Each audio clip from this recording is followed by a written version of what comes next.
क्रांति की शुरुआत जो है वो दूसरों से उम्मीद रखकर नहीं होती है। क्रांति की शुरुआत होती है खुद क्रांति बनने से।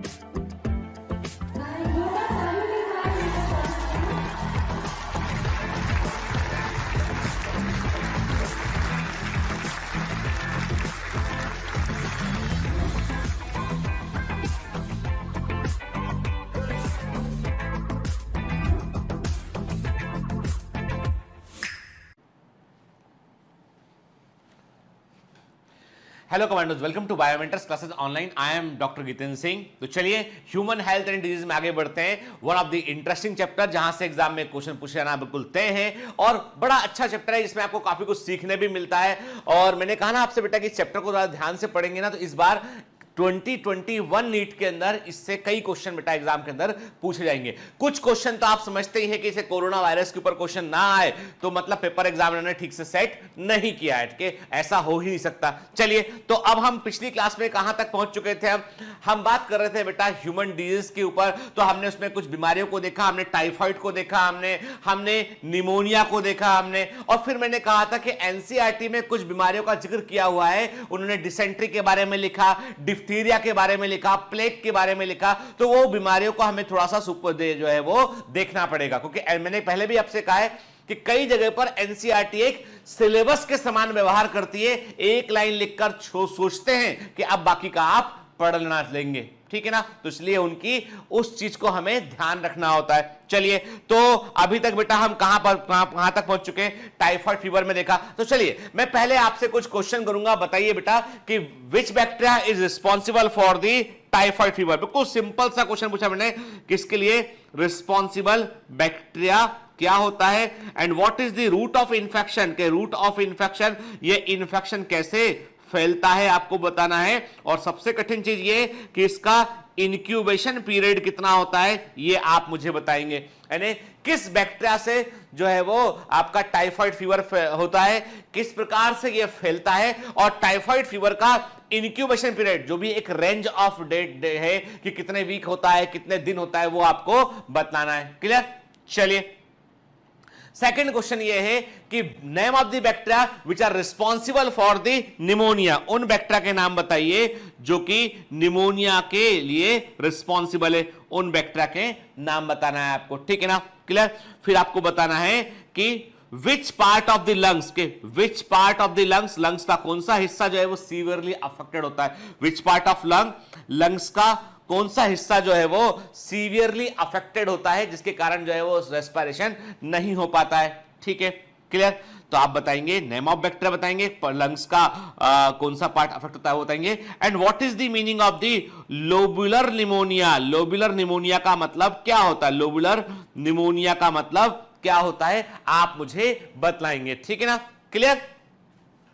ठीक है, चलिए, तो अब पिछली क्लास में जहां हमने बात खत्म की थी, हमने कहां बात खत्म की थी? हमने लिखा था कि एनसीईआरटी लिखा था डिसेंट्री, प्लेग, डिप्थीरिया और भी कुछ बीमारियां हैं जिनके जो बैक्टीरियल डिजीज होती है जो मनुष्य में होती है। ठीक है, तो देखो बेटा, एक तो आपको जो है वो एक लिस्ट मिली होगी आपको परफॉर्मेंस इनहांसमेंट शीट में, जिसमें डिजीज कॉजिंग एजेंट और बीमारी उसके बारे में लिखा होगा। तो वो लिस्ट का प्रिंट आउट लेके लगा लेना कहीं पर के और देखते रहना उसको, क्योंकि ये है ना मैच दी कॉलम में बहुत सारे क्या सही है क्या गलत है, बहुत सारी बीमारियों के बैक्टीरिया कॉजेटिव एजेंट के बारे में पूछा जाता है। तो एग्जाम का one of the very common question, तो तब आप ये नहीं बोल सकते हैं कि एनसीईआरटी में नहीं लिखा है। नहीं, कॉमन बैक्टीरियल डिजीज आपको मालूम होना चाहिए, कॉमन वायरल डिजीज आपको मालूम होना चाहिए, कॉमन प्रोटोजोअल डिजीज आपको मालूम होना चाहिए, कॉमन फंगल डिजीज आपको मालूम होना चाहिए, और कॉमन हेलमिंथ डिजीज जो कृमियों से होती है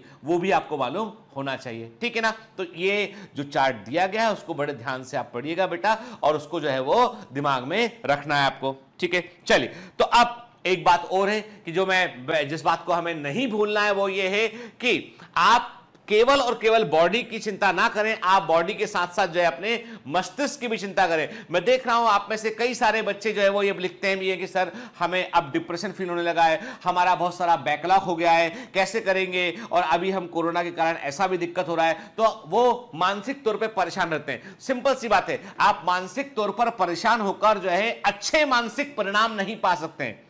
exam is all about your brain power. Exam क्या बोलता है, कहता है आपसे कि पूरे साल तुम अपने ब्रेन को ट्रेन करो। ध्यान से मेरी बात सुनना, पूरे साल तुम अपने मस्तिष्क को, अपने ब्रेन को ट्रेन करो, ऐसे पढ़ो समझो कि तुम्हारे दिमाग में इंफॉर्मेशन आ जाए और फिर एग्जाम में सही उत्तर लगा के आओ पाओ। यदि आप जो है वो सिक्स पैक ऐप बना लेते हैं, आप बढ़िया बाइसेप ट्राइसेप बना लेते हैं, लेकिन दिमाग के अंदर जो है वो कुछ फीड ही नहीं हो रहा है, तो किसी काम कोई एग्जाम नहीं निकाल सकते। ठीक है ना। एग्जाम निकालने के लिए मेंटल पावर बढ़ानी पड़ेगी और उसके लिए आपको दिमागी तौर पे आपको डिप्रेशन, डीमोटिवेशन से दूर रहना पड़ेगा, अपने आप को मोटिवेटेड रखना पड़ेगा। और मैंने कहा ना, एग्जाम की पढ़ाई को जब तक पढ़ाई समझेंगे तो बोझ लगेगा। इसको ये सोचिए ज्ञान के हमें पढ़ इसलिए रहे कि हमको नॉलेज चाहिए इसलिए पढ़ रहे हैं। Exam is a by product, वो एक सह उत्पाद है, अपने आप मिलेगा। ठीक है, चलिए निमोनिया के बारे में हमने देखा था कि अब हम बात करेंगे आज डिसेंट्री के। डिसेंट्री में आप समझते हैं, आप जानते हैं कि डिसेंट्री में क्या होगा कि जो इन्फेक्शन होगा वो कहां होगा, वो होगा कोलोन में, के आंतों में इन्फेक्शन होगा। इन्फेक्शन किसमें होगा, कोलोन में होगा के। और डिसेंट्री का सबसे कॉमन जो पॉजिटिव बैक्टीरिया है वो है शिगेला डिसेंट्री। कौन सा बेटा, Shigella dysentery. Shigella is the bacteria, it is the one of the very common bacteria जो डिसेंट्री के लिए रिस्पॉन्सिबल होता है। देखिए, dysentery is an intestinal inflammation, ये आंतों का एक प्रकार से इन्फ्लेमेशन होता है, प्राइमरली द कोलोन के। यानी इन्फ्लेमेशन का मतलब है कि वहां पर जो है वो बैक्टीरियल एक्टिविटी के कारण जो है वहां पर सूजन आ जाती है, कि सूज जाता है वो हिस्सा, उसमें इन्फ्लेम्ड रहता है, वहां पर जो है वो इम्यून एक्शन चल रहा होता है, इसलिए वो हिस्सा जो है वो ठीक से काम नहीं कर पाता है और वो ऑर्गन अफेक्टेड रहता है। ठीक है, it can lead to mild to severe stomach cramps and severe diarrhoea with mucus और ब्लड इन द फीसेस। क्या देखो अब क्या होता है डिसेंट्री में, क्या है डिसेंट्री में जो है पेट में तेज दर्द होगा। और आपको बता दूं मैं कि पेट का जो दर्द होता है ना वो डिफरेंट होता है। ठीक है, जब हम लोग पेशेंट से पूछते हैं ना कि तुम्हें दर्द किस तरह का है, तो हम बोलते हैं, तो वो बताएगा कि मेरे को ऐसा लगता है कि कुछ ऐसा घूम रहा है, मरोड़ क्यों बोलते हैं आप देखिएगा, जो कई लोग जो है वो हिंदी में एक वर्ड इस्तेमाल करते हैं मरोड़, कि पेट में मरोड़ उठ रही है, मतलब जो ऐसा लगता है कि स्पाज्म, यानी जो पेट का दर्द है ना वो डिफरेंट टाइप का। और इसलिए जैसे मान लो हमारे कोई हाथ पैर में कहीं दर्द हो रहा है, हमको कोई बोन में दर्द हो रहा है, कुछ हमको जो लग गया उसमें दर्द हो रहा है, तो वहां पर हम एक एनाल्जेसिक मेडिसिन इस्तेमाल करते हैं। हमने कहा से फॉर एग्जांपल हमने जो है आइबुप्रोफेन का इस्तेमाल कर लिया, हमने पैरासिटामोल का इस्तेमाल कर लिया, हमने जो है वो एटोरिकॉक्सिब का इस्तेमाल कर लिया, हमने जो है वो डिक्लोफेनेक का इस्तेमाल कर लिया। तो वहां पर जो मेडिसिन होते हैं वो पेन किलर अलग तरह के होते हैं। यहां पर क्या दिक्कत है, यहां पे पेट दर्द जो होता है ना, जो आंतों में इंटेस्टाइन होती हैं वो क्या करती है, उनके अंदर स्पास्मोडिक पेन होता है उसमें, तो उसके लिए एंटी स्पास्मोडिक दवा देनी पड़ती है। इसलिए पेट दर्द की दवा अलग होती है, जोड़ों के दर्द की दवा अलग है और पेट दर्द की दवा अलग है। यदि किसी को लगता है ना कि पेट दर्द हो रहा है और उसने उठा के जो है उसने डिक्लोफेनेक खा लिया, कई बार दर्द ज्यादा बढ़ जाता है, कहीं उसने उठा के जो है वो कोई और दवा खा ली, नॉर्मल पेन किलर खा लिया, हरी पत्ती वाली गोली खा ली, दर्द बढ़ जाएगा। तो पेट दर्द की दवा अलग होती है। हम लोग जनरली जो दवाएं इस्तेमाल करते हैं वो होता है कि भाई हमने क्या किया, हम जो है वो डोटावेरिन मेडिसिन इस्तेमाल करते हैं, हम लोग जो है वो मेफेनेमिक एसिड का इस्तेमाल करते हैं, के दैट इज मेफ्टोलिस्पास, डोटिन डीएस के, there are lots of medicine available in the market. I am not telling कि वो मेडिसिन आप डॉक्टर की सलाह के बगैर लें, मैं बताने की कोशिश कर रहा हूं कि दर्द भी अलग अलग तरह के होते हैं, दर्द भी अलग अलग तरह के होते हैं। ठीक है ना, चलिए अब तो मैंने क्या कहा आपसे कि यहां पे सीवियर स्टोमक क्रैम्प का मतलब है कि ऐसा लगता है एकदम से पेट के अंदर से कुछ घूम गया, गोल घूम गया के, तो एकदम से स्पाज्म, दर्द उठा होगा, एकदम तेज दर्द होगा और फिर रिलैक्स कर जाएगा, फिर तेज दर्द होगा, इसे बोलते हैं क्रैम्पिंग पेन बोलते हैं। क्या बोलते हैं, क्रैम्पिंग, ग्रिपिंग, क्रैम्पिंग पेन कहते हैं। सीवियर डायरिया होगा और जो फीसेस है, जो मल है, उसमें म्यूकस भी आएगा इसमें, या ब्लड भी आ सकता है उसमें के। Without adequate hydration it can be fatal, के यदि जो है प्रॉपर जो है वाटर इंटेक पेशेंट का नहीं है तो ये बीमारी खतरनाक बन सकती है। हम लोग जब मेडिकल इमरजेंसी ड्यूटी में मैंने काम किया हुआ है कि मैंने as a casualty medical officer काम किया, एमबीबीएस के बाद मैंने जो है एज ए सीएमओ काम किया हुआ, कैजुअलिटी मेडिकल ऑफिसर के रूप में काम किया हुआ है। मैंने पीपल्स हॉस्पिटल में भी काम किया है, मैंने कई जगह पे मैंने काम किया, हाईटेक हॉस्पिटल में काम किया है। तो वहां पर जो हम लोग के पास जैसे पेशेंट इमरजेंसी में ड्यूटी होती है, यहाँ पे जो पेशेंट आता है तो हम लोग जो है जो बोलते हैं, हम कहते हैं कि भाई जो medical emergency that is the DVD, is a medical emergency. अब डीवीडी क्या होता है? आप बोलोगे अरे सर डीवीडी तो वो होता है सीडी और डीवीडी वाला, ठीक है, जिसमें गाने बजते हैं। अभी तो पार्टी शुरू हुई है, ठीक, तो वो डीवीडी नहीं है, ये अलग है, ये है डायरिया, वोमिटिंग, डिहाइड्रेशन। डीवीडी का फुल फॉर्म यहां पे क्या है? मेडिकल में डीवीडी का फुल फॉर्म क्या है? Diarrhoea, vomiting, dehydration. डीवीडी का सिम्टम मिल रहा है, मतलब पेशेंट को जो है बड़ा ध्यान रखना पड़ेगा, उसे फ्लूइड इन्फ्यूज करना पड़ेगा, उसको जो है रिंगर लैक्टेट देना पड़ेगा, उसको आपको जो है नॉर्मल सलाइन देना पड़ेगा, उसको ग्लूकोज भी देना पड़ सकता है। डिपेंड करता है कि बॉडी में किस तरह की फ्लूइड की कमी आ रही है, कि किस तरह का उसका कंडीशन है, उसके अकॉर्डिंग उसे फ्लूइड हमको देना पड़ता है, ठीक है। तो ये तो बात किया हमने, किस बारे में हमने बात किया ये कि, तो इसका मतलब ये कि ऐसे पेशेंट को प्रॉपर फ्लूइड इनटेक, क्योंकि एक तरफ डायरेक्ट करंट क्या हो रहा है कि वो वाटर को रीअब्सॉर्ब नहीं कर पा रहा है, वो वाटर को वाटरी डायरिया बहुत निकल रहा है। और आपको तो सबसे खतरनाक जो वाटरी डायरिया होता है ना, राइस वाटर के समान, यानी चावल के पानी मार के समान, वो होता है हेजा में के। जो कॉलरा है, कॉलरा किससे होता है? विब्रियो कॉलरा से होता है। विब्रियो कॉलरा किस तरह का बैक्टीरिया होता है? कॉमाशे बैक्टीरिया होता है। कितने फ्लैजिला होते हैं? एक फ्लैजिला होता है। मोनोट्राइकस होता है। ये सारी बातें तो बड़ी बेसिक है, हम पहले ही पढ़ चुके हैं, है ना। तो जो हेजा होता है, जो कॉलरा होता है, उसमें राइस वाटर स्टूल होती है, बिल्कुल स्पेसिफिक है कि चावल के पानी के समान स्टूल पास करता है, पोटी करता है पेशेंट उस तरीके के। यहां पर क्या है? यहां पर जो है वो ब्लड या म्यूकस उसके अंदर देखने मिलेगा कि यदि प्रॉपर वाटर इनटेक नहीं हुआ तो ये जानलेवा हो सकता है।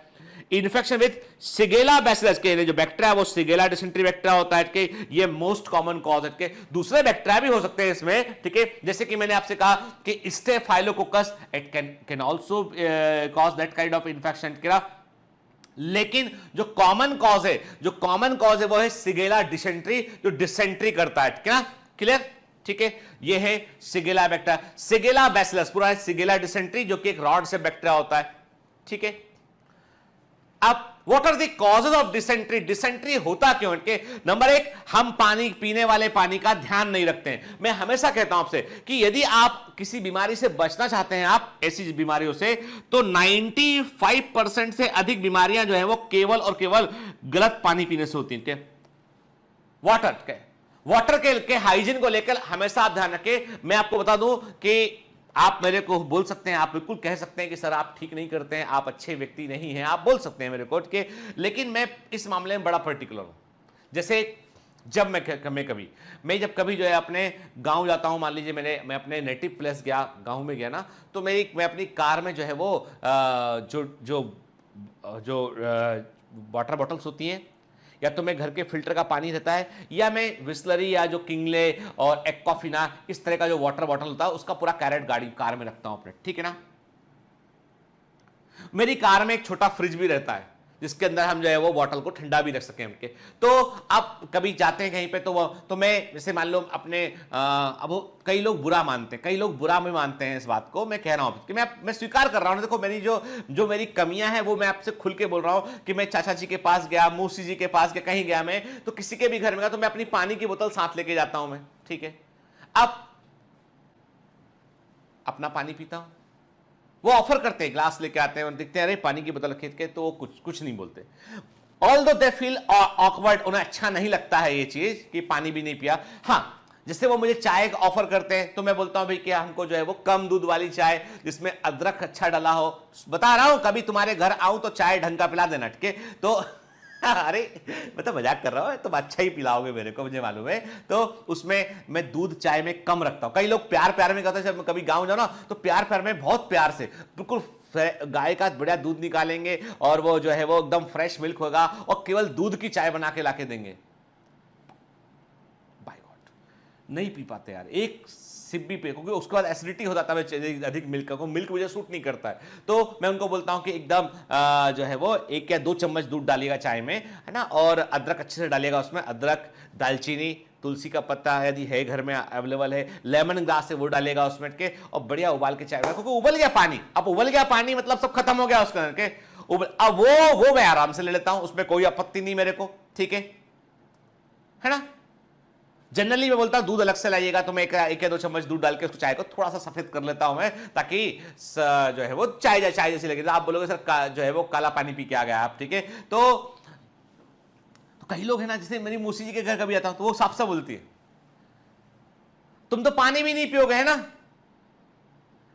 हमने कहा मौसी जी पानी क्यों पिलाओगे आप बढ़िया चाय पिलाओ, हमको अच्छी चाय पियेंगे, कुछ खिलाओ, है ना। वो खाते, घर का बनाया तो लोग खुद भी खाते अच्छे से। बात पानी को लेके थोड़ा लोग कैजुअल होते हैं, इसलिए मैं पानी को लेके थोड़ा सा जो है वो बहुत अधिक ट्रस्ट नहीं करता हूं किसी पे।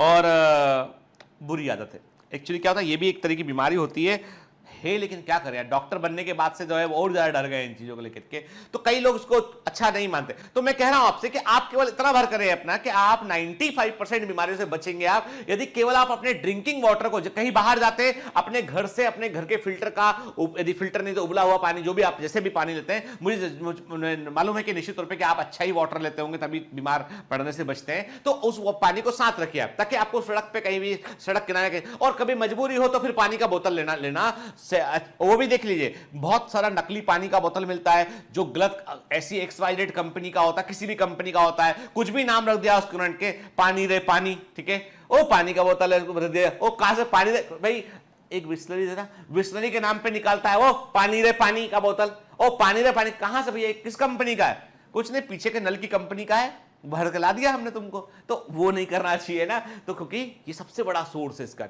तो मैंने कहा कि ड्रिंकिंग लोकल, देखिए साफ साफ लिखा हुआ है कि मैं आपको बिल्कुल साइंटिफिक बात कर रहा हूं बेटा, कि जो लोकल टैप वाटर जो होता है वो सबसे बड़ा कारण है। दूसरा, इसके अलावा सेकंड बड़ा कारण है कॉकरोच। घर के अंदर यदि किचन में कॉकरोच हो तो उसको हल्के में मत लीजिए।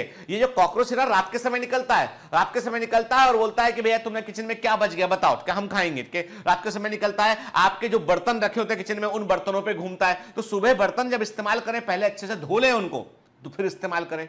फिर कोई भी खाने पीने का सामान खुला ना रखें, रोटी खुला रख दिया तो उस पर कॉकरोच घूम जाएगा। तो कॉकरोच जो होते हैं वो टाइफाइड भी कैरी कर सकते हैं, वे इस तरह के डिसेंट्री को भी कैरी करते हैं। तो जो दूसरे किचन में जो कीड़े होते हैं वे आपके भोजन पे से गुजरेंगे, आटे पे से गुजरेंगे, तो वहां बीमारी के जर्म्स को छोड़ेंगे उठ के। तो कॉकरोच और पैरासाइट इसके लिए। फिर सबसे खतरनाक चीज है मार्केट में मिलने वाला बर्फ।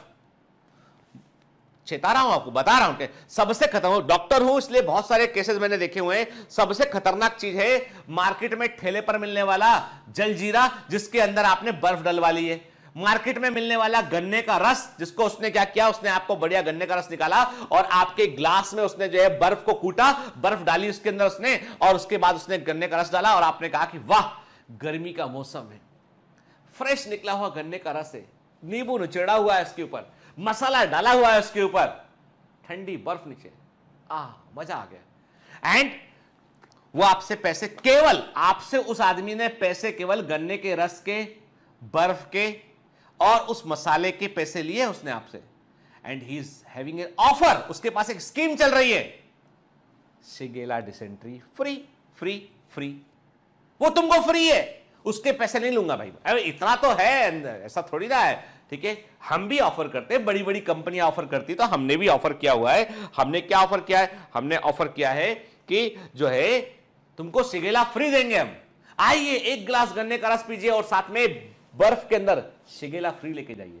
अब आप बोलोगे सर बर्फ में से क्या है, अरे भाई बर्फ जो वहां बनती, कभी देख लीजिए उस फैक्ट्री को बंद में कि पानी कहीं से टैंकर से पानी आया, रख दिया कंडस्टर बर्फ, और वो बर्फ अभी बीच में मालूम चला कि वो कई तो जगह तो ऐसा है कि वो बर्फ को जो शव होते हैं, शव को ठंडा करने के लिए बर्फ को लेके गए और उस बर्फ का में बॉडी को रखा, फिर बर्फ का कुछ हिस्सा बच गया, उसको मार्केट में बेच के भी आ गए। लोगों में थोड़ा भी जो है, थोड़ा भी सेंस नहीं है कि वो कर क्या रहे हैं। उससे क्या होता है, उससे दूसरों की जो दूसरे जो लोग हैं उनको खामियाजा भुगतना पड़ता है। इसलिए जो देखो मैं सब जो बता रहा हूं बेटा, जो है जो बुक्स में लिखा है, जो साइंटिफिकली हुई उतर के, तो आइस क्यूब ड्रिंक्स में जो होते हैं, ये मत बोलना कि सर मेरे घर में तो मैंने फ्रिज आइस क्यूब अपने फ्रिज, भाई आपके घर का है तो अलग बात है, वो तो अलग चीज होगी ना बेटा, वो तो आपने हाइजीनिक तरीके से बनाया हुआ है, ठीक है। मेरे घर में जो कुक है या जो खाना पकाने वाले जो लोग स्टाफ है, मैं साफ साफ बोलता हूं, मैं बोलता हूं कि देखो when ever it really needed कि तुमको हाथ लगाना पड़े भोजन को तो लगाओ, अदरवाइज आटा गूंथने का मशीन घर में है, ठीक है। आपको यदि जो है वो रोटी उठाना है, कुछ करना है, तो आपको बकायदा क्लिप चिमटा होता है, उसका इस्तेमाल करें। आप देखिए भारत में, इंडिया में लोग कितने भयंकर टाइप के महान लोग भी है पाए जाते हैं। मतलब आप देखिए ये ब्रीड एक डिफरेंट टाइप की ब्रीड है। जैसे किसी शादी फंक्शन में गए, है ना, शादी में गए, आप पार्टी में हैं तो अपना प्लेट लेके पहुंच गए वहां पे, खाना खाने। पहले तो सबसे पहला काम क्या करते हैं, उन्हें कई बार तो यही नहीं पता होता कि लड़के का पूरा नाम, जिसकी शादी हो रही है उस लड़के का पूरा नाम क्या है ये भी नहीं मालूम, लड़की जो है उसका पूरा नाम क्या है ये भी नहीं मालूम है। आए हैं, वो न्योता मिला है, इनविटेशन कार्ड मिला है कि उसमें इनविटेशन कार्ड पे लिखा हुआ है कि शुक्ला जी सपरिवार, शुक्ला जी सपरिवार पहुंच गए, ठीक है। अब वो कोई लिमिट तो लिखी नहीं सपरिवार में, तो 5 7 8 लोग जितने थे वो सब इकट्ठे होकर पहुंच गए। अब पहुंच गए वहां जाके पहला राउंड, देखो खाने में क्या है, चाट कहां रखा पता करो, पूरा पता करके आएंगे पूरा चाट। अब जब मेन कोर्स शुरू हुआ ना तो रोटी आई, बहुत ज्ञानी लोग हैं और बहुत ही धुरंधर लोग हैं, रोटी को टच करेंगे, उठाएंगे, चेक करेंगे, दबा के देखेंगे, हाथ लाएंगे, ये अच्छी नहीं है, हटाएंगे, अपने हाथ से, फिर अंदर से एक रोटी निकालेंगे जैसे कि कोई सोने का खजाना ढूंढ लिया हो, ऐसा कुछ ढूंढ लिया हो जो अद्भुत हो, वो रोटी लेके प्लेट में रखेंगे और फिर खाएंगे। अगली बार फिर जाएंगे, फिर सारी रोटी को टच करेंगे, दूसरे का खाना भी टच करें। अब ये इनकी हैबिट है। मैं बता रहा हूं, एक इंडियन ग्रुप जिसके साथ कभी मैं जो है वो अमेरिका गया हुआ था, ठीक है, उसमें सुबह का मॉर्निंग का ब्रेकफास्ट था एक जगह होटल में, तो वहां पे क्या था, वहां पे कई सारे सैंडविच रखे हुए थे। अब लोगों की तो हैबिट है कि सैंडविच रखे एक से तो उसको भी टच कर रहे हैं, तो उन्होंने एक वहां पे बकायदा लेने के लिए फॉर्क रखा था कि आप सैंडविच को उठाने के लिए आप उस चिमटे का इस्तेमाल करें। एक सज्जन चले, एक सैंडविच को हाथ से उठाया, देखा, रख दिया, दूसरा। इतने में वहां पे एक लेडी खड़ी थी, जो अमेरिकन लेडी थी, जो ए mister, how dare you touch to others food, take that both pieces, take. Hotel का स्टाफ था, इतना बुरा डपटा उसने, वो गेस्ट था, वो आदमी गेस्ट था, होटल के अंदर रुका हुआ था, उसको होटल के स्टाफ ने बोला कि दूसरे के फूड को तुमने हाथ कैसे लगाया, लगाया है तो लेके जाओ उसको, डोंट टच अदर्स फूड। इस लेवल का हाइजीन है कि होटल का स्टाफ आदमी को डांट देगा कि तुम दूसरे के खान, तुम्हें जो हाथ लगा, टच किया, पहली बार टच क्यों किया, टच किया है तो अब तुम खाओ इसको, दूसरा नहीं खा सकता इसको, क्यों टच कर रहे हो। वो 50 साल के बड़े अफसर वो थे, वो जिनकी हैबिट ऐसी थी, चेक करना है मुझे। इतनी जम के डांट पड़ी पब्लिकली से नीचा करके। अब अमेरिका था, क्या बोल लेते, इंडिया होता तो हम तुमको बताएंगे कि तुम क्या करोगे, हम तुम्हारे देखना, मैं तुम्हें एक दिन ठीक कर दूंगा, है ना। इंडिया होता था ऐसा, अमेरिका था तो चुपचाप से अपना कि मैं ऐसे नीचे मुंह किया, थोड़ा आगे निकले, मतलब मैं तो था ही नहीं वहां पे, पता नहीं किसको डांटा उसने, आई एम नॉट देयर, तो ठीक हूं, ऐसा वहां व्यवहार करना पड़ता, क्या करे आदमी। तो फूड हाइजीन का बड़ा ध्यान रखना पड़ता है। चलो, है ना, आप बोलते कि सर अब यहीं अटक गए, आप तो आगे नहीं बढ़ रहे, आप तो आगे बढ़ते चलो इसमें आपके। तो मैंने क्या कहा, आइस क्यूब इन ड्रिंक्स, और वो आइसक्रीम, वो कुल्फी वाला, टिंग टिंग टिंग, गर्मी के दिनों तक कुल्फी वाला आता है, वो स्टील के, वो लोहे के, उसमें जो है कुल्फी जमा के लेके आता, कुल्फी जमा के लेके आता है, उसको लेते हैं हम के 5 रुपए 10 रुपए में, फिर वो स्टील के, वो अपने कुछ टीन के बर्तन में जमा होता है, वो निकालता है, काटता है। बचपन में मैंने भी खाया है कि कोई खा के आप अपराध नहीं कर रहे हैं आपके, but just I want to ensure that कि it should be proper water. आप पूछे उससे तो भैया पानी कहां से लाता है, ठीक है, कैसे जमाता है, हाइजीनिक है, ध्यान से कर रहा है, तो किसी के धंधे के मतलब आप उसको एजुकेट कीजिए। मैं नहीं बोलता आपसे कि उसको धंधा बंद करने को मजबूर कर दीजिए, ऐसा नहीं बोल रहा मैं ये बोल रहा हूं कि भाई आपकी सेहत का ध्यान है, क्योंकि आप खा रहे हैं उसको, इसलिए ये जिम्मेदारी है आपकी, आप उसको बोले कि भैया सफाई से बनाना, तुम पानी कहां का इस्तेमाल करते हो, ठीक है ना। तो वो चीज बड़ी इंपॉर्टेंट है बेटा, ठीक है। चलिए, बैसिलस डिसेंट्री और सिगेलोसिस भी बोलते कहते हैं इसको, हमके this type produces most severe symptom, it is caused by shigella bacillus, ठीक है। Pure hygiene is the main source, यानी आप खाने पीने का प्रॉपर ध्यान नहीं रख रहे हैं, आप गंदा पानी पी रहे हैं, फूड भी आप हाइजीन प्रॉपर नहीं है, तो इसका बड़ा सोर्स है, ठीक है। और जनरली ये कैसे फैलता है, जो इन्फेक्टेड फूड होता है उसके थ्रू ये फैल जाता है। Dysentery is an infection of the intestinal tract, ठीक है, समझ गए हम। यहां पे स्टमक क्रैम्प होगा, डायरिया होगा, इसमें कई लोगों को माइल्ड सिम्टम होते हैं, कई लोगों को फेटल सिम्टम होते हैं, और जो है वो इसमें प्रॉपर जो है एडिक्वेट हाइड्रेशन जो है वो उसके यदि एडिक्वेट हाइड्रेशन नहीं हुआ तो कई बार जान भी चली जाती है इससे, ठीक है। Symptom tend to appear within 1 to 3 days of infection के, यहाँ पे जो इंक्यूबेशन पीरियड है वो 1 से 3 दिन का है, 1 to 3 days का के। शुरू में हल्का पेट दर्द होगा, उसके शुरू में जो है नॉर्मल डायरिया होगा, उसके बाद फिर जो है वो डायरिया के साथ में विद ब्लड भी आएगा, स्टूल भी आएगा उसमें, और फिर तेज पेट दर्द होने लगता है, और कई केसेस में जो है व्यक्ति को एडमिट करना पड़ता है, ठीक है, ठीक। तो ये माइल्ड सिम्टम, हल्का पेट दर्द, हल्का क्रैम्प होना, डायरिया होना, लेकिन सीवियर केसेस में जो है वो कंडीशन बिगड़ सकती है। तो doctor will ask the patient about their science and symptom and carry out of physical examine. Doctor फिर क्या करता है, देखता है इंटेस्टाइनल मूवमेंट क्या है उसका, चेक करता है उसको, आंखें देखेगा, उसका जीभ देखेगा, उसका हाइड्रेशन लेवल चेक करेगा कि वाटर का कमी तो वाटर का कमी तो नहीं हो रहा बॉडी के अंदर के, फिर उसके अकॉर्डिंग ट्रीटमेंट दिया जाता है। ठीक है, और कई केसेस में स्टूल सैंपल जो है वो यानी मल की जांच कराई जाती है, स्टूल सैंपल की उसमें कौन सा बैक्टीरिया होगा उससे कल्चर किया जाता है उसको, और फिर उसके अकॉर्डिंग एंटीबायोटिक जो है वो दिए जाते हैं।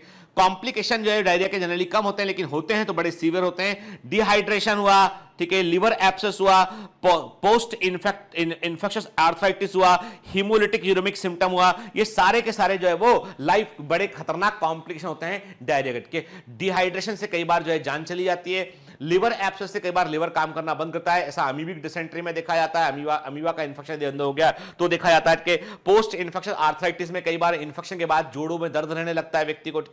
हीमोलिटिक यूरेमिक सिम्टम जो है कई बार जो है सिगुलर डिसेंट्री से जो है वो can cause red cells to block the entrance of the kidney. तो कई बार कहता है कि जो है वो सिगुलर डिसेंट्री के कारण जो है वो किडनी का फेलियर भी हो सकता है। तो मतलब कई सिम्टम ऐसे होते हैं जो अनएक्सपेक्टेड है, ठीक है, जो सिगुलर डिसेंट्री से हो सकते हैं।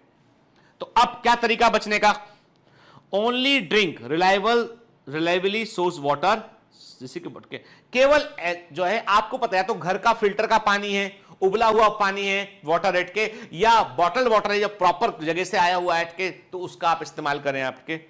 Watch the bottle being open and clean the top of the rim before drink. अब देखिए बड़ी अच्छी बात बोली कि पानी का बोतल जब आप खोलते हैं ना तो सबसे पहले तो उसको देखो ऊपर गंदगी तो नहीं जमी है, पहले आप उसको वो हिस्से को साफ पानी से धोइए, खोलने के बाद आप पोंछिए उसको नैपकिन से, उसके बाद पानी पीजिए। कई बार हम क्या करते हैं, पानी अंदर का वाटर ठीक है लेकिन बोतल गंदा है तो हमने बोतल को मुंह लगा दिया तो वहां इंफेक्शन हमको फैल सकता है। कि फूड के बारे में भी रखिए कि आपको पता है, बड़ी इंटरेस्टिंग बात है, लोग जो है जनरली आपने कभी गौर किया है कि पंडित को, कभी हम कोई पूजा पाठ होता है घर में, हम पंडित जी को बुलाते हैं, किसी को बुलाते हैं, तो खाने का ट्रेडिशन है कि खाने में मालपुआ बनेगा, पकोड़ा बनेगा, मीठा पकोड़ा बोलते हैं मालपुआ, ऐसा समझ लीजिए आपके, फिर खीर बनेगी, पूरी बनेगी, है ना, उबले आलू की सब्जी बनेगी, ऐसा फिक्स है। चाहे मृत्यु भोज हो चाहे किसी खुशी का भोज हो, इस तरह का पैटर्न फिक्स है।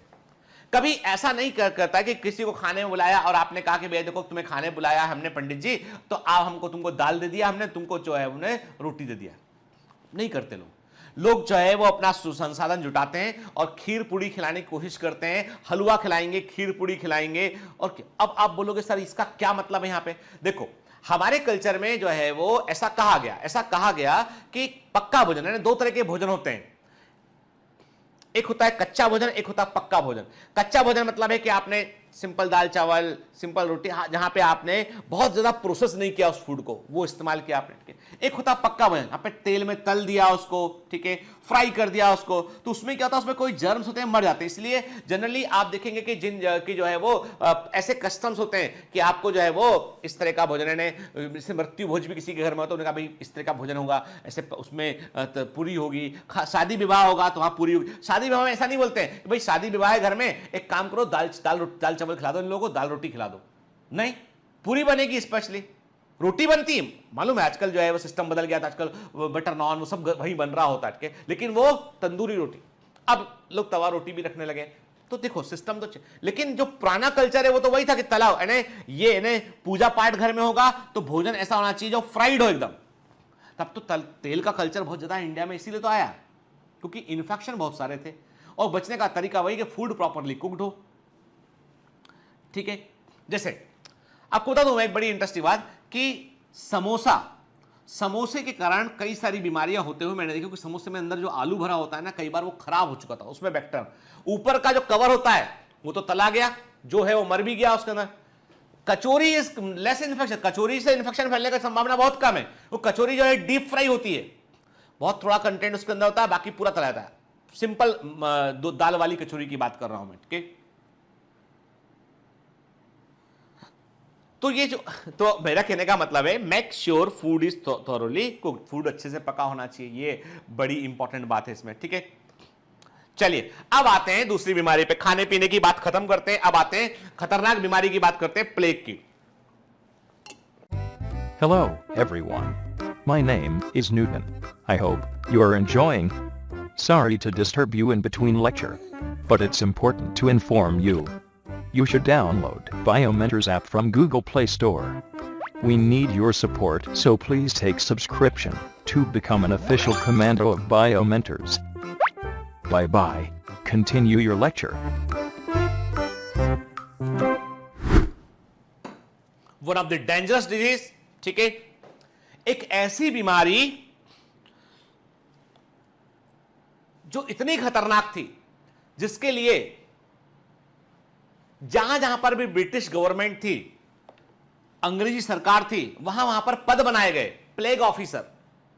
मतलब एक पोस्ट होती थी कि एक आदमी की ड्यूटी है कि वो प्लेग का नियंत्रण देखता रहे। कि जैसे अपने यहां पे है मलेरिया ऑफिसर, जिला मलेरिया अधिकारी, पूछेगा पापा से, होता है जिला मलेरिया अधिकारी, ब्लॉक मलेरिया ऑफिसर, आज भी होता है।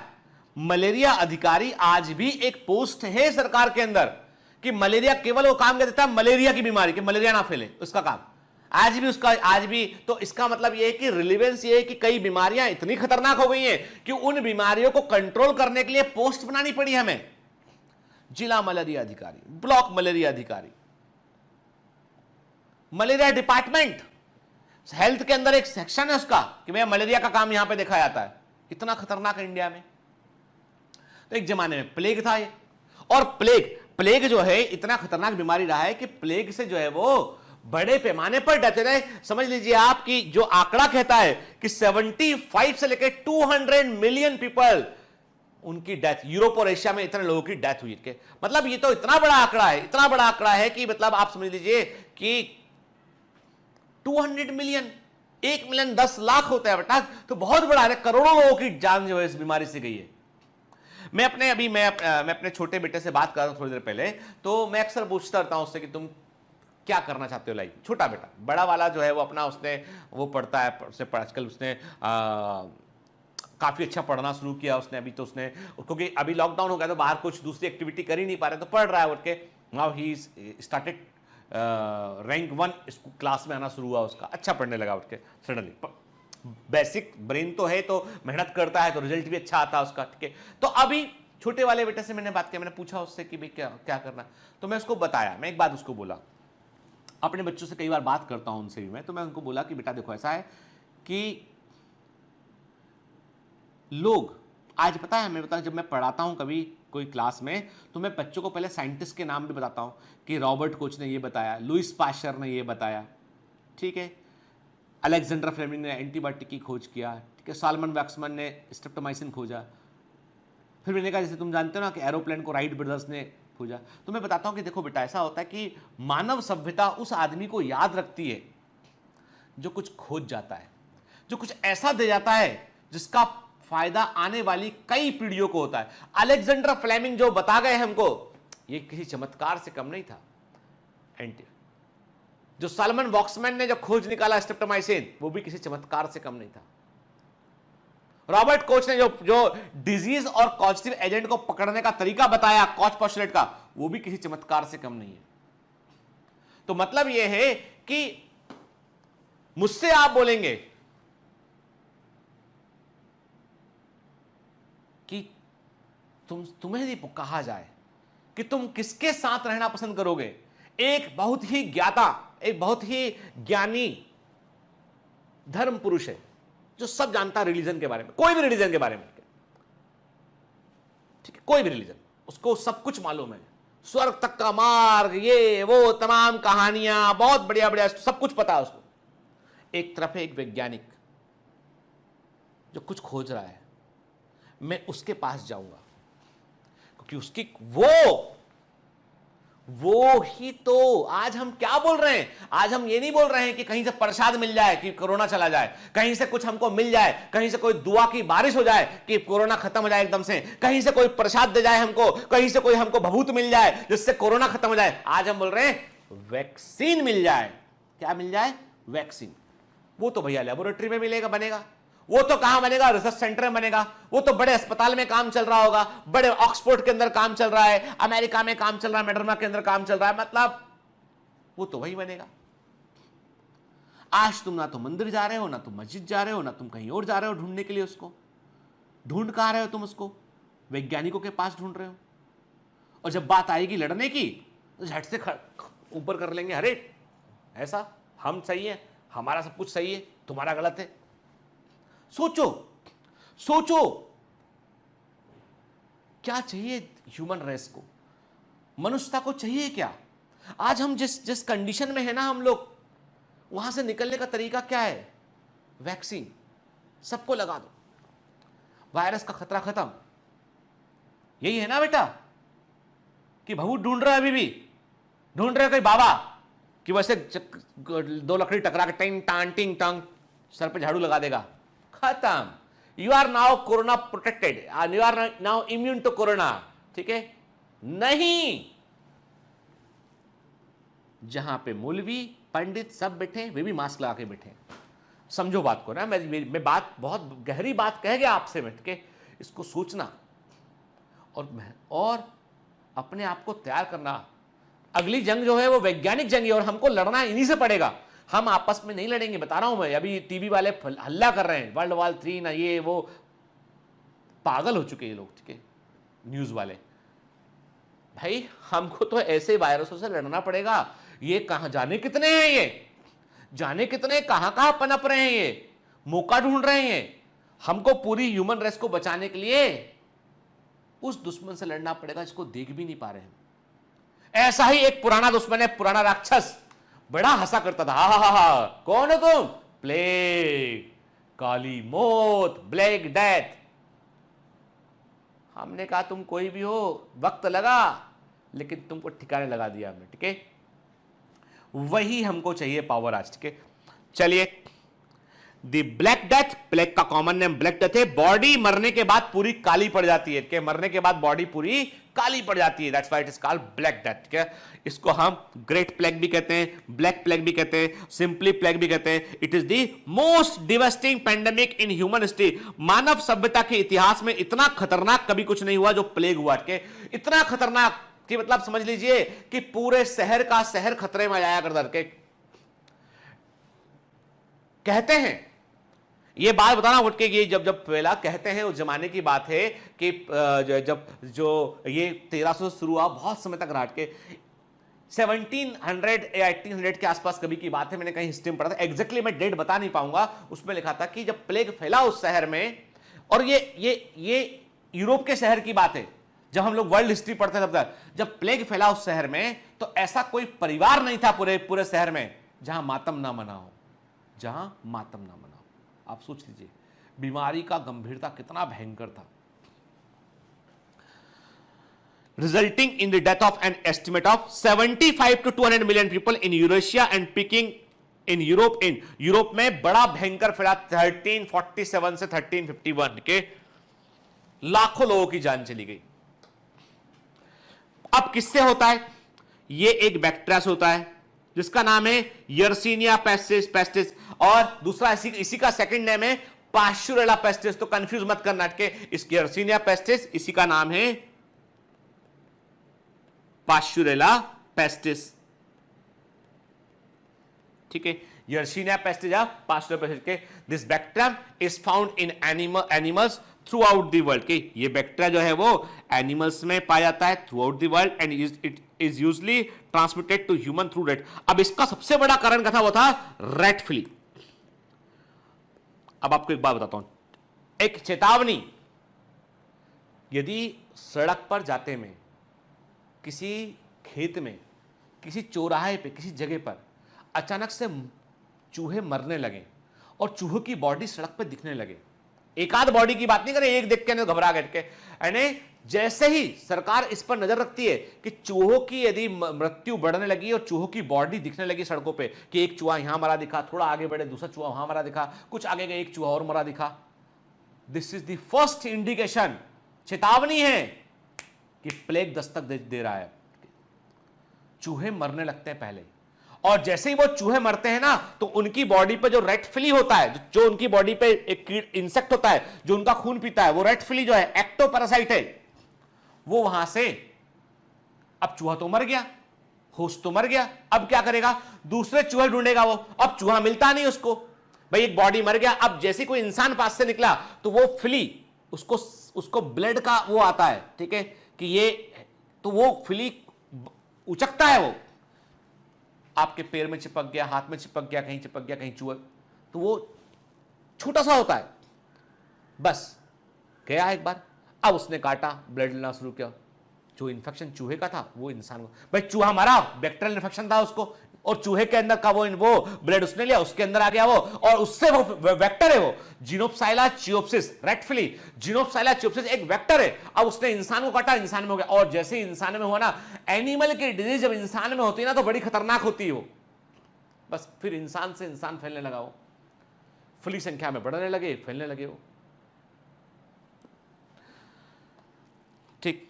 यर्सीनिया पेस्टिस, पेस्टिस का पहला नाम था Pasteurella pestis, is a gram negative non motile rod shaped coccobacillus, ठीक है, जिसमें स्पोर नहीं बनते। It is a facultative anaerobic organism, देखो मतलब यर्सीनिया पेस्टिस, पास्टोरेला पेस्टिस जो है एक ग्राम नेगेटिव बैक्टीरिया है, नॉन मोटाइल होता है, रॉड शेप कोक्कोबैसिलस के, यानी ये बेसिकली रॉड शेप जो है बैक्टीरिया होता है, फिर इसमें स्पोर नहीं बनते, फैकल्टेटिव एनारोबिक ऑर्गेनिज्म होता है, जो कि जो है वो इन ह्यूमंस को इन्फेक्ट करता है through the rat flee.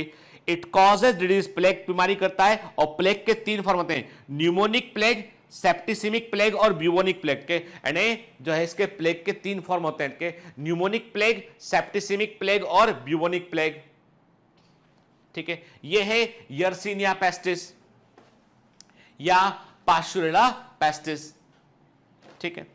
The oriental red flee, जिसका साइंटिफिक नेम होता है जीनोप्साइला चियोप्सिस, वेरी वेरी आईएमपी एग्जाम में बेटा ये पूछा गया कि इसको ट्रॉपिकल रेड फ्ली भी कहते हैं, ये चूहों का परजीवी होता है, और प्राइमरली ये रैटस या चूहों के ऊपर पाया जाता है, ठीक है ना, ठीक।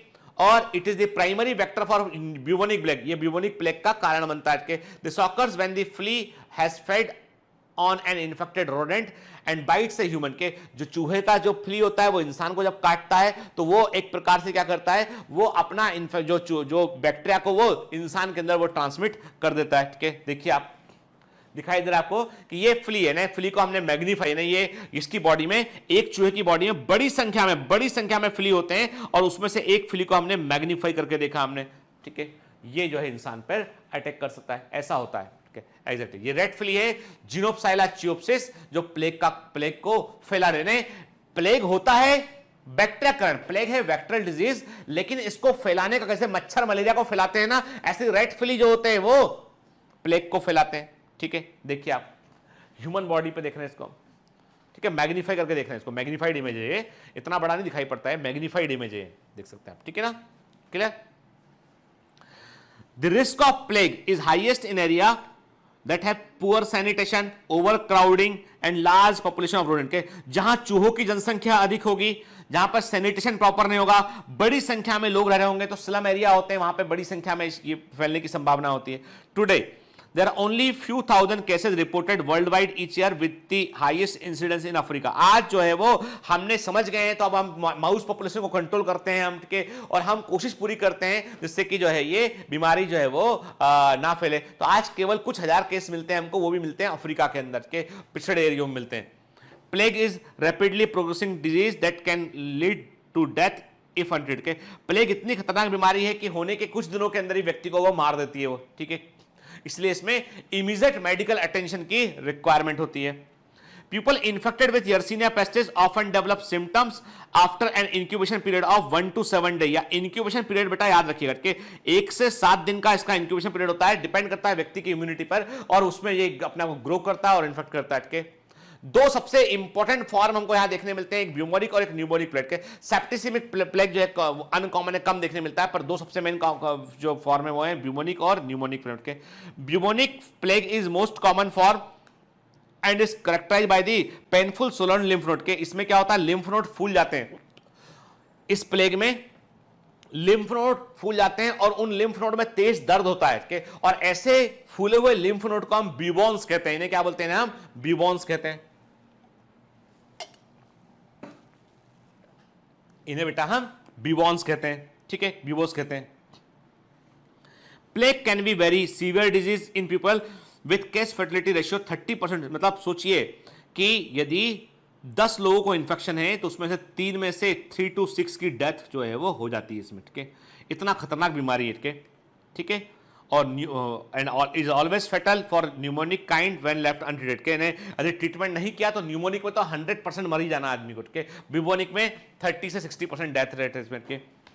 Antibiotic treatment is effective against plague bacteria, so early diagnosis and early treatment can save life. के मतलब यदि अलेक्जेंडर फ्लेमिंग ने एंटीबायोटिक ना खोजा होता, एंटीबायोटिक का साइंस मालूम ना होता, और सैलमन वॉक्समैन ने स्ट्रेप्टोमाइसिन नहीं खोजा होता, और एंटीबायोटिक पे साइंटिस्ट ने काम ना किया होता ना, तो ये 1300 का खतरा चलता रहता। 1927 पेनिसिलिन, 1944 सैलमन वॉक्समैन, स्ट्रेप्टोमाइसिन, की इयर्स। सोच लीजिए आप, ये पहले की सदियां 1300 में से लेके 1900 तक, 1900 के मध्य काल तक खतरा फैलता रहा। इतने साल तक भुगतता रहा मानव सभ्यता। क्या हमें फ्लेमिंग को मानना चाहिए या नहीं मानना चाहिए? क्या सैलमन वॉक्समैन को मानना चाहिए या नहीं मानना चाहिए? बताइए। मानना चाहिए। यही तो वो लोग हैं जो 500 वर्षों की समस्या थी, 1000-2000 वर्षों की समस्या थी, कब से थी पता ही नहीं है, उसका खोज निकाला, फोड़ दिया उसको उन्होंने, खत्म। ऐसा इंसान बनना अटके, क्या बनोगे? क्या बनना चाहते हो जिंदगी में? क्या चाहते हो बनना? किस चीज के लिए लड़ते हैं आपस में? देखो ये किससे लड़ाई है। यानी जो मैं कह रहा हूं, जो साइंटिस्ट हैं, ये फ्लेमिंग हुए, सैलमन वॉक्समैन हुए, और भी बहुत वैज्ञानिक है, they are fighting with an enemy, जो इतना पुराना शत्रु है, मानवता के लिए इतना बड़ा खतरा था, उससे लड़े वो। सोच लीजिए आप। मेरे दिल से मैं किसी को यदि आदर करता हूं ना, ऐसे वैज्ञानिकों के लिए जब कभी देखता हूं, सुनता हूं, मन से आदर निकलता है कि ये वो महामानव है जो पूजने के लायक है, ये वो महामानव है, ठीक है। चलिए, अब प्लेग के कंफर्मेशन के लिए हमको लेबोरेटरी टेस्ट करना पड़ता है, ब्लड टेस्ट करना पड़ता है। इसमें best practice to identify Yersinia's stage from sample of pus from. अब देखिए, इसके अलावा हम जो है वो ब्यूबॉन्स, जो फूले हुई सोरेन ग्रैंड है, वहां से पस निकाल के भी इसका एनालिसिस कर सकते हैं। ब्लड से और स्पूटम से हम स्पेक्ट्रा को आइसोलेट कर सकते हैं, ठीक है। Now come to the next disease. अब अगले खतरे पे आते हैं। डिफ्थीरिया बहुत ही खतरनाक बीमारी है। यानी आज जो है हम क्या करते हैं, हम एक टीका लगाते हैं बच्चों को, डीपीटी, डिफ्थीरिया, परट्यूसिस, टिटनेस। इनसे बचने के लिए डीपीटी के टीके लगाते हैं। डीपीटी का वैक्सीन जो है डिफ्थीरिया, परट्यूसिस और टिटनेस से बचाने के काम आता है, ठीक है। ये बीमारी ने भी, मतलब आदमी का सबसे बड़ा, आपको तो मैं सबसे बड़े युद्ध जो है ना हम लड़ रहे हैं इन बीमारियों से, सबसे बड़े युद्ध इन बीमारियों से लड़ रहे हैं। और कुछ पगले आपस में लड़ रहे हैं, मतलब उनको समझ ही नहीं आ रहा, वो चाहे वो मिडिल ईस्ट हो चाहे कहीं हो, मतलब अपने ही लड़े जा रहे हैं। भगवान जाने किस बात पे लड़ रहे हैं, क्यों लड़ रहे हैं, क्या मिलेगा उसके बदले, ऐसा क्या है जो नहीं है इनके पास में, क्या मतलब ईश्वर की दी हुई जो इंसानी जिंदगी है, मानव मूल्य है, इंसान बना है। 1 करोड़ जानवर में से एक व्यक्ति इंसान बनता है, 1 करोड़ के बीच एक व्यक्ति, एक इंसान होता है जानवरों को जोड़, नहीं समझते कदर उसकी। लड़ाई किससे लड़ना है तो इनसे लड़ो ना आप, इन बीमारियों से भाई। ये सच का खतरा है। Diphtheria is an infectious disease caused by bacterium corynebacterium diphtheriae. खतरनाक बैक्टीरिया है कोरोनाबैक्टीरियम डिप्थीरी के। तो कोरोनाबैक्टीरियम डिप्थीरिया, डिप्थीरी बोलते हैं इसको, कोरोनाबैक्टीरियम डिप्थीरी ऐसा बैक्टीरिया है जो डिप्थीरिया नाम की बीमारी करता है के, विच प्राइमरली इन्फेक्ट द थ्रोट, जिसका संक्रमण गले में होता है, थ्रोट में होता है, and upper respiratory path airway को ये अफेक्ट करता है के, और ये एक टॉक्सिन जहरीला पदार्थ रिलीज करता है जो दूसरे ऑर्गन को भी अफेक्ट करता है के, and this bacteria is well known for its toxin, इसका जहर इतना खतरनाक होता है कि ये व्यक्ति का अपर जो रेस्पिरेटरी पाथवे उसको ये ब्लॉक कर देता है। ठीक है, आप देख रहे हैं ना गले में, देखिए आप ये पूरा का पूरा एक जो है वो लेयर बन जाएगा, पूरी की पूरी मेम्ब्रेन जैसा बन जाएगा और इसको बंद करने की वो कोशिश करेगा। वो देखते हैं, ये है कोरोनोबैक्टीरियम डिप्थीरी, कोरोनोबैक्टीरियम डिप्थीरी। ठीक है, देखिए यानी ये पेशेंट का आपको तो डॉक्टर क्या करता है, डॉक्टर मुंह चेक करता है, देखिएगा आप कभी जीभ बाहर निकालो, आ करो, फिर वो स्पैचुला से दबाता है, प्रेस करता है, यही तो देखता है वो, कहीं ऐसा इन्फेक्शन तो नहीं हो गया। ठीक, देख रहे हैं आप, an adherent dense grey pseudo membrane covering the tonsil. सोचो टॉन्सिल के पास में एक मेम्ब्रेन बनना शुरू हो रहा है और ये मेम्ब्रेन धीमे धीमे पूरा आपका एयरवे ब्लॉक कर देगा, व्यक्ति सांस नहीं ले पाएगा, के मर जाएगा, इतना खतरनाक है। The symptoms of diphtheria usually begins 2 to 7 days after infection, के 2 से 7 दिन का इसका इंक्यूबेशन पीरियड है। सिम्टम्स क्या है इसके, इसमें बुखार आता है, हाई ग्रेड फीवर आता है इसमें भी के 38 डिग्री सेल्सियस मतलब 100 फ़ारेनहाइट सुपर टेम्परेचर रहेगा इसमें के, फिर या सुपर, फिर ठंड लगेगी, इसमें भी थकान होगी। ब्लूइश स्किन कलरेशन क्यों होगा बेटा, क्योंकि ऑक्सीजन सप्लाई कम हो रहा है, ऑक्सीजन सप्लाई कम हो रही बॉडी को के। सोर थ्रोट, गला खराब रहेगा। हॉर्सनेस ऑफ वॉइस, क्योंकि गले में एक मेम्ब्रेन बन रही है तो हॉर्सनेस वॉइस, आवाज जो है वो ऐसी आवाज कैसी रहेगी, आवाज जो है वो भारी आवाज आएगी, आवाज बदल जाएगी व्यक्ति की। खांसी रहेगी, सर दर्द रहेगा, निगलने में तकलीफ होगी। ठीक है, निगलने में तकलीफ होगी, दर्द होगा निगलने में के, सांस लेने में तकलीफ होगी। ठीक है, व्यक्ति को सांस लेने में तकलीफ होगी, तेज तेज सांस लेने लगेगा वो के। फाउल स्मेलिंग, बदबू आने लगेगी मुंह से के। फिर जो है नजल डिस्चार्ज में कई बार ब्लड आ सकता है इसमें के, और लिम्फ नोड फूल जाते हैं। Within 2 to 3 days, diphtheria may destroy healthy tissues in the respiratory system, के 2 से 3 दिन के अंदर डिप्थीरिया जो है रेस्पिरेटरी सिस्टम के अंदर प्रेजेंट जो हेल्दी टिश्यूज हैं उनको वो डैमेज करता है। के डेड टिश्यू जो होते हैं वो एक थिक और ग्रे कोटिंग में आते हैं, जो डेड टिश्यू है वो एक मोटी और ग्रे कोटिंग में आते हैं जो कि थ्रोट और नोज के पास बनने लगती है। के this thick grey coating is called pseudo membrane, और ये जो डैमेज टिश्यू होते हैं ये मेम्ब्रेन में कन्वर्ट होने लगते हैं और इसको स्यूडो मेम्ब्रेन कहते हैं। It can cover tissues in the nose, tonsil, voice box and throat and making it very hard to breathe and swallow। के सोचिए धीमे धीमे ये पूरा रेस्पिरेटरी जो नेजोफेरिंक्स का जो एरिया है ना उसको ये ब्लॉक करना शुरू करता है के, और इस स्यूडो मेम्ब्रेन के चलते क्या होता है, ब्लॉक करना शुरू, ये हमारी बॉडी के टिश्यू को डैमेज करके उसको मेम्ब्रेन में कन्वर्ट कर रहा होता है और सांस लेने में तकलीफ होने लगती है। ठीक है, human to human transmission of diphtheria typically occurs through the air. ठीक है, जब व्यक्ति, ये भी क्या है, ये भी एक तरह का ड्रॉपलेट इन्फेक्शन है, ये ड्रॉपलेट इन्फेक्शन होता है के। ठीक है, जब व्यक्ति खांसता है, छींकता है तो उससे फैलता है। Breathing in particles release from the infected individual lead to the infection के, और ये इन्फेक्शन जो है वो दूसरे व्यक्ति को लग सकता है। तो मतलब ड्रॉपलेट इन्फेक्शन है जब कोई छींकता है या खांसता है ना। और मैं बता दूं आपको कि हम लोगों पे एक रिसर्च होना चाहिए। देखो बेटा, मैं जो कहता हूं मैं फील करता हूं, इसलिए मैं मन से कहता हूं बात। रिसर्च होना चाहिए कि मैं अभी देख रहा हूं कि मैं भी कल किसी काम से थोड़ा समय के लिए कुछ काम से बाहर गया था, मैंने देखा सड़क पे, कार में था, गाड़ी में, मास्क सबके पास में, सबके, एवरीवन है मास्क के, हर एक के पास मास्क है, लेकिन वो चिन पे लगा हुआ यहां। मतलब कौन सा स्टाइल है भाई के, मतलब कहां से खोज के लाए हैं के, कौन है ये लोग के, इनको मतलब ये चिन मास्क। ठीक है, कुछ लोग मास्क लगाए हैं, उन्होंने कहा नहीं सब चिन पे थोड़ा गड़बड़ है, थोड़ा गड़बड़ चिन पे, यहां मास्क लगा, नाक के नीचे मास्क, उससे मुंह से ही घुसेगा।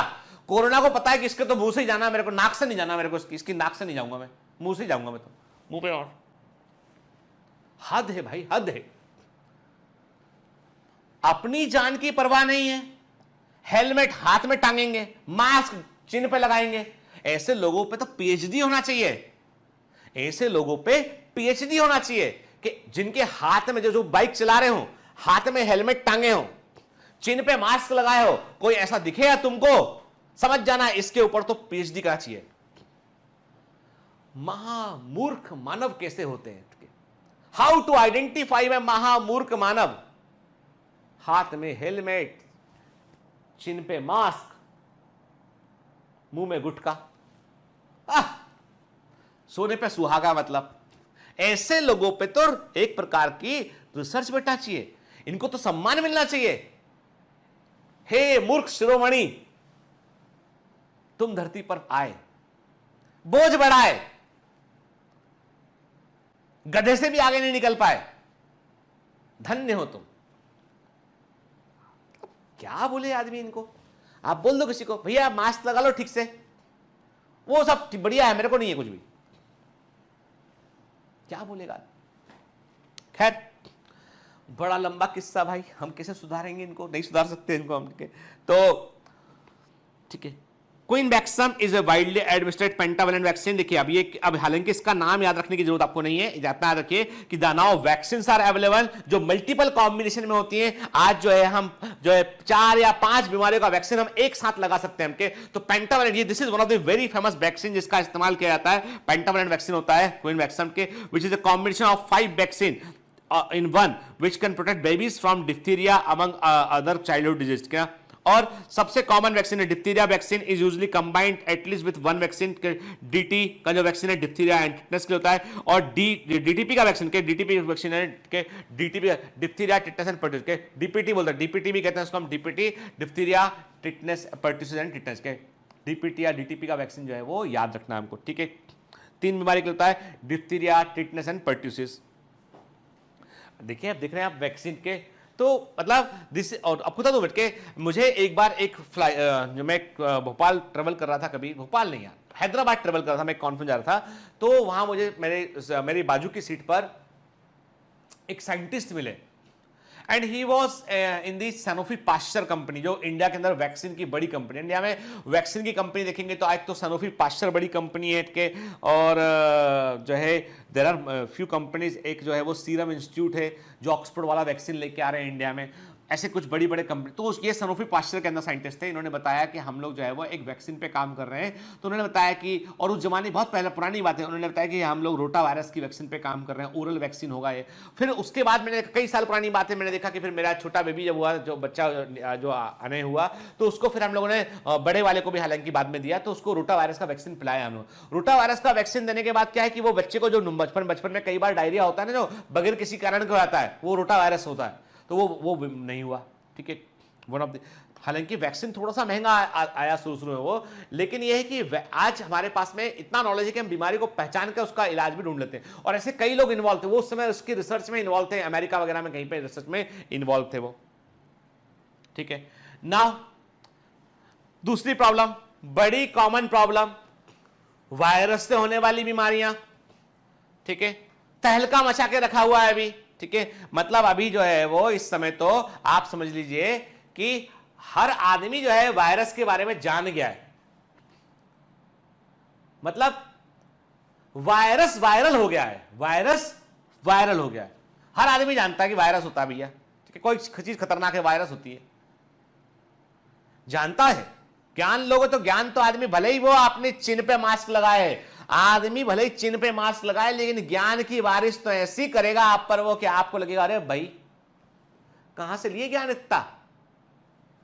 गुटका पहले थूकेगा बताएगा, थू, वो यूट्यूब है ना, अपन 50 वीडियो देखे, उसमें क्या देते, कितने 50 वीडियो देखे अपन, उससे आया नॉलेज अपने को। तो भैया तू इतना नॉलेज लिया तो चीनी का मास्क मुंह पे ही लगा ले, कम से कम ठीक से लगा ले, नाक और मुंह कवर कर ले, है ना। तो ऐसे ज्ञानी बहुत मिलेंगे आपको, आप बोलोगे सर पूरी खुन्नस निकाल दे रहे हो इस चैप्टर में, मतलब आप तो मतलब चैप्टर को ऐसे चलेगा अंदर की, मतलब आप चाह रहे हो कि हर आदमी तक पहुंच जाए लेक्चर। अरे जो पीएमटी का बच्चा नहीं वो कब सुनेगा लेक्चर आपका। लेकिन भाई जो मैं कह रहा हूं आपको भी सोचना कि सच में क्या हमें नहीं इंप्रूव करना चाहिए, इन चीजों को करना चाहिए ना बेटा। चलिए तो नेक्स्ट क्लास में हम बात करेंगे वायरल डिजीज के ऊपर। तो हम कॉमन कोल्ड की बात करेंगे, हम फ्लू की बात करेंगे, स्वाइन फ्लू की बात करेंगे, और ये जो विलेन है ना इस बार का, इसके बारे में बात करेंगे, ठीक है ना। चलिए मिलते हैं अगली क्लास में, पढ़ते रहिए बेटा, मेहनत करते रहिए, सेफ रहिए, ऑल द बेस्ट।